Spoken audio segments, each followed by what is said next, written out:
My name is Valerie Brooks. I was 50 years old when my husband of 27 years looked me in the eyes, or rather, avoided my eyes and told me we had outgrown each other. His name is Nathan Brooks. He worked in finance, a senior accountant at a mid-sized firm in Atlanta. We built a life together, raised a son, paid off debts, endured layoffs and surgeries and funerals. But none of that mattered when he decided I was no longer exciting enough. He said I had changed, that I was too quiet, too predictable. And just like that, he handed me divorce papers on a rainy Tuesday and told me he was moving out. What he didn't say was that he wasn't moving into a hotel or a temporary apartment. He was moving in with her Sierra Green, a woman he once introduced to me as a junior colleague from marketing. She was 34, the same age as our son, Dylan. 3 weeks after the divorce papers, he was sleeping in my bed, sipping wine in my kitchen, and posing for photos in front of the fireplace I had chosen tile by tile. They thought I'd walk away quietly, that I'd cry for a while and fade into the background. What they forgot was that the house was never just his. My name was still on the deed. And I wasn't going to disappear. I didn't scream. I didn't argue. But I started moving. Quietly, carefully. And it began with a single phone call.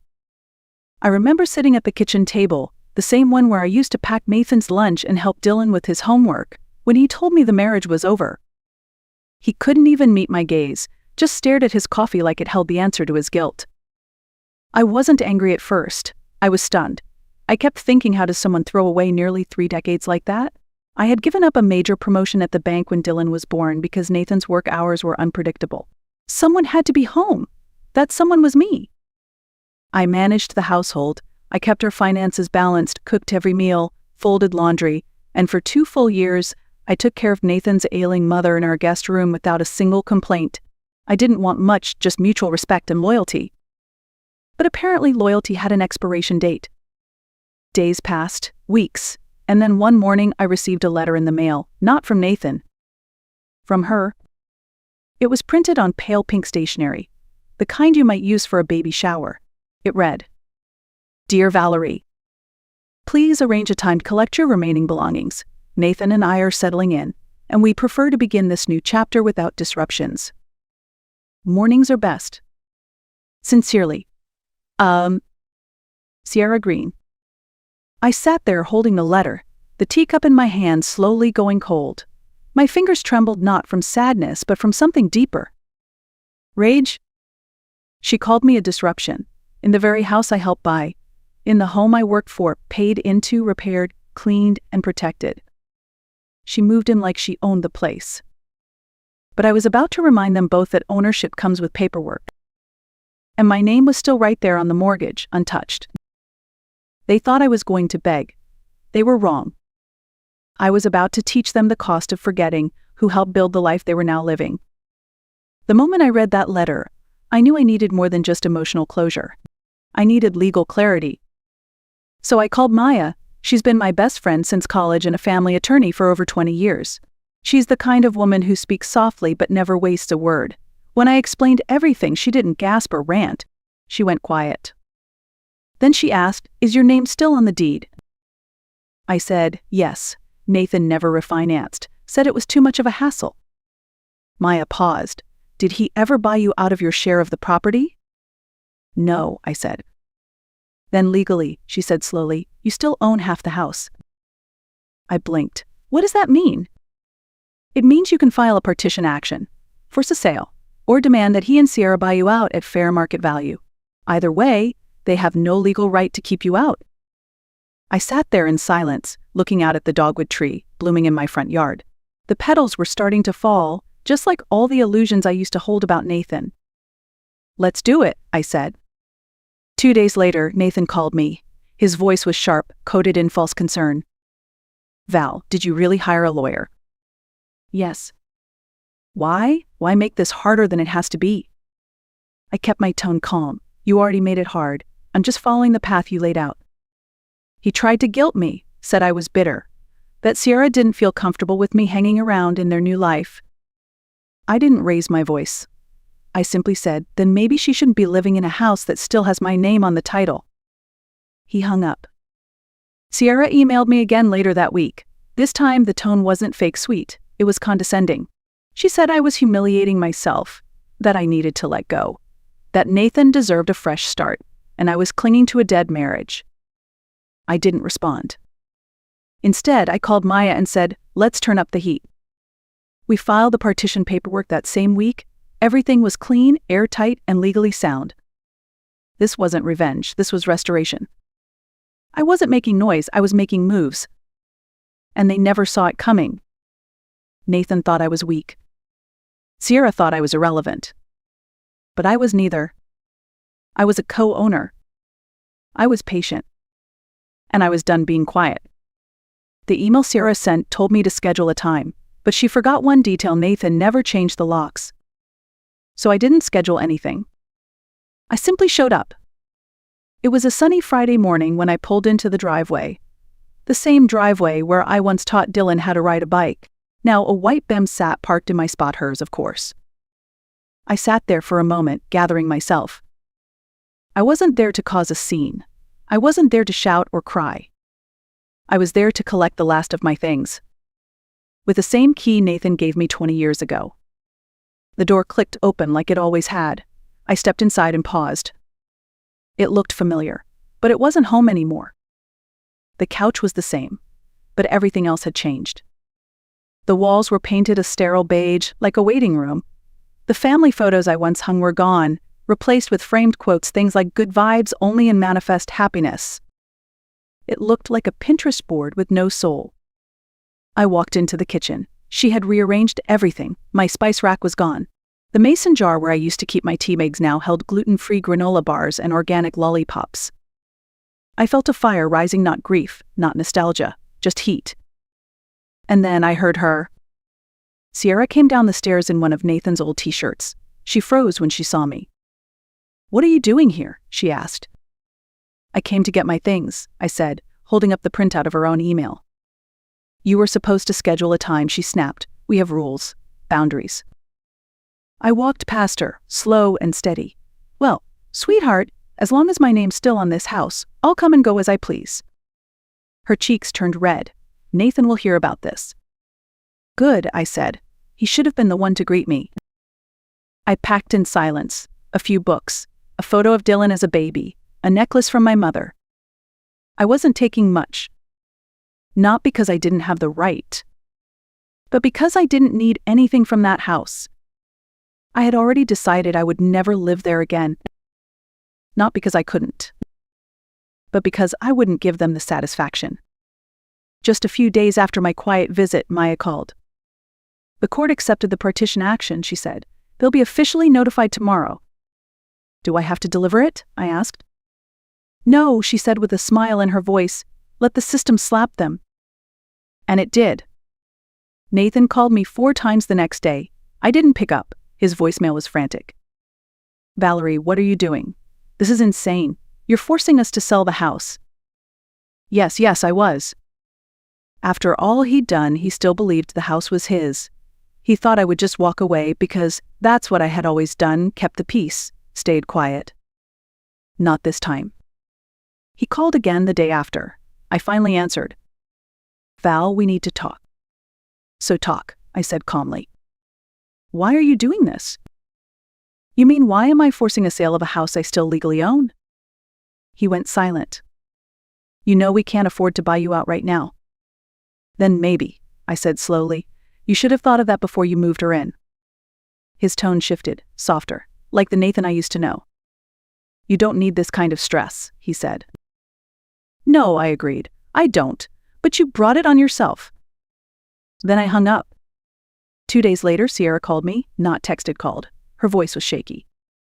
"You're ruining us," she said between sniffs. "You're humiliating us." "Please, Valerie, be a woman about this." I paused for a moment. "Being a woman," I said, "means knowing your worth, and I'm done shrinking for either of you." Then I blocked her number. After that, I said nothing. I let Maya do the talking. Let the paperwork do the cutting. They tried to fight it, hired a lawyer, claimed it wasn't fair, that it was emotionally distressing. The judge didn't care. He looked at the deed, looked at the mortgage, and said the words I had waited months to hear. Miss Brooks remains a legal co-owner. Unless a private buyout is reached, the property must be sold. Maya glanced at me in court and smiled. I didn't smile back. Not yet. Because they still had keys. They still had hot showers and a functioning kitchen. But now they also had a deadline. 60 days. 60 days to either pay me or pack up and leave. And I already knew they couldn't do either. Sierra wasn't working. Nathan's income hadn't changed. Now they had legal fees on top of their mortgage. A week later, I drove past the house. A homemade for sale by owner sign was staked in the lawn. They were trying to handle it without an agent, trying to avoid commission fees and rush the sale. But the market wasn't kind that month. And karma doesn't care how desperate you are.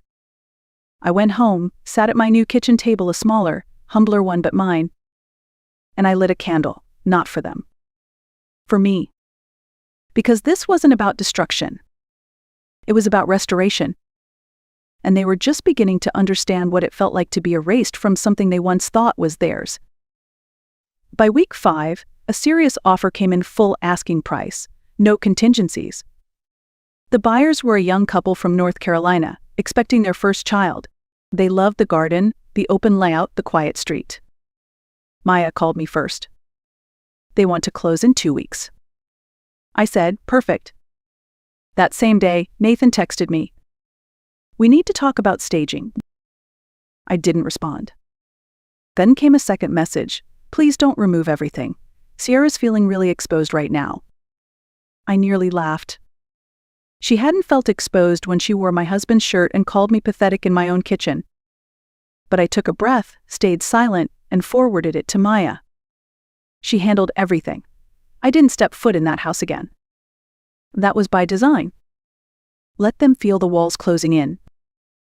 Let them walk through the bedroom, where I once cried myself to sleep, and wonder what else they had underestimated. I heard from Dylan that tensions were boiling. Nathan had started sleeping on the couch. Sierra was snapping at everything. She called the agent in tears, asking if they could delay showings. The agent reminded her, this was a court-ordered sale, not a favor. The house had to be spotless, available for strangers to tour and judge every inch. It was poetic. They had turned my life into something disposable. Now they were living on borrowed time. A week before closing, Nathan showed up at my new place, a quiet 2-bedroom unit with a garden. He knocked like he still had a right. I opened the door but didn't invite him in. He looked smaller, not thinner, just collapsed, like his pride had lost its spine. I came to ask you something, he said. I crossed my arms. Go ahead. Can you help us with the deposit on our new place? We're short. I blinked. Excuse me? He raised both hands like he knew how ridiculous it sounded. We just didn't think you'd go this far. You thought I'd stay quiet, I said for him. He nodded slowly. You've never been the type to retaliate. I'm not retaliating, I said. I'm restoring. There's a difference. He looked down at the porch floor. Sierra's staying with her sister now. I'm in a hotel near River Park. I didn't end this, I reminded him. You did. You moved her into my home before the ink on our divorce even dried. He looked like he wanted to argue, but the words didn't come. You didn't just replace me, I said. You erased me, so I did the same. Then I closed the door. Gently. The house sold. I walked away with over $370,000 after fees and taxes. Not a fortune, but enough to start over without asking anyone's permission. I didn't splurge. I didn't book a vacation or buy a convertible. I sat down with Maya and a financial advisor, a sharp woman named Patrice with natural curls and pearl earrings, who said one thing that stuck with me. Let's make sure this money outlives the betrayal. That's exactly what I wanted. I invested half. With the rest, I bought a condo, modest, modern, and entirely in my name. No co-signers. No joint accounts. No toothbrush beside mine in the bathroom. Just me. Then I disappeared, not dramatically, not bitterly, quietly. I deactivated social media, stopped going to the same church, didn't answer the checking-in messages from people who once pitied me but now seemed nosy. I moved 2 states away to a small town near Santa Fe, New Mexico. Here I'm not Greg's ex-wife. I'm Miss Brooks, the woman who bakes banana bread for the neighbors, volunteers at the animal shelter, and hums old gospel songs on her porch. No one here knows what I've been through. And I like it that way. A month after the sale closed, I donated $50,000 anonymously to a local women's legal fund. No plaque, no announcement. Just a note, for the women who don't yet know they're allowed to fight back. Later, I read in the fund's newsletter that my donation helped 3 women leave abusive marriages. 2 of them filed lawsuits that changed the course of their lives. That's legacy. Not just surviving, but building something better in the wreckage. Sometimes I sit in my little kitchen, sunlight pouring in through the window, and I write it all down. Not for them. For me.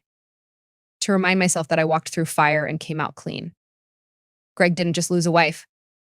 He lost access to my loyalty. Sierra didn't just lose a house. She lost the illusion that you can build happiness on someone else's ashes and not get burned. They thought I was weak because I was quiet. They thought I wouldn't fight because I didn't shout. But they misunderstood me entirely. Silence isn't surrender. Sometimes it's strategy. Sometimes it's the beginning of war. Greg and Sierra thought I would vanish. Instead, I stood still and watched everything they built on top of me collapse under its own weight. Not because I screamed, but because I signed. They packed boxes and disappeared from a life they stole. And I didn't even raise my voice. That's not revenge. That's recovery. Now, I sip tea from a mug Maya gave me. It says unbothered and paid. And every time I lift it to my lips, I smile. Because I didn't just take back my house. I took back my voice. I took back my name. And I left behind the version of me who thought being quiet meant being powerless. To every woman who's been erased, underestimated, or told she should disappear, don't. Your silence can be your power. Use it. And when the time is right, sign the papers, walk away, and let your peace speak louder than any scream. Like, share, and comment below if this story stayed with you. You're not alone, and it's never too late to begin again.